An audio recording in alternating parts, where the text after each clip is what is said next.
Kuya pa, okay lang ba Okay lang ba nagdagdagan ko ng 5,000 pesos din para kay... Dagdagan mo ng 5,000. Dagdagan ko para lang pandagdag sa therapy ng kanya. Magkano ba ang normal na therapy ng bata?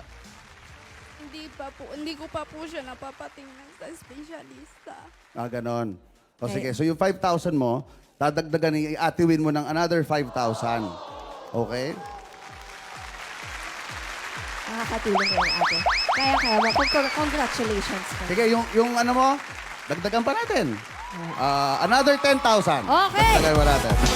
Para sure na mapacheck up mo muna siya. Wala po akong anak.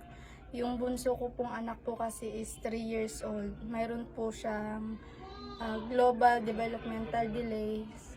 Kaya po ako sumali sa Itbulaga na may pakisayo. Gusto ko po kasi maipa-check up po siya sa espesyalista. Mula po kasi nung pinanganak ko po siya, hindi ko pa po siya na ipapa-check up. Hindi po sa age na po, hindi pa po siya nakakapaglakad, hindi pa po nakakapagsalita.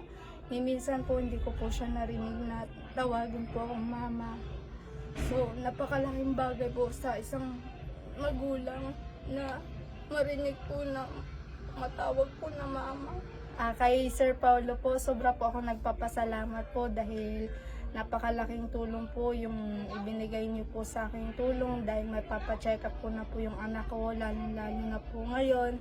Sa hirap po ng buhay, malaking bagay na po yun sa akin. Kay Ma'am Winwin po, thank you po, sobra po dahil isa din po kayo naging inspirasyon ko. Dahil isa din po akong nanay na lahat bagay ay gagawin para po sa anak. Napakalaking bagay po talaga.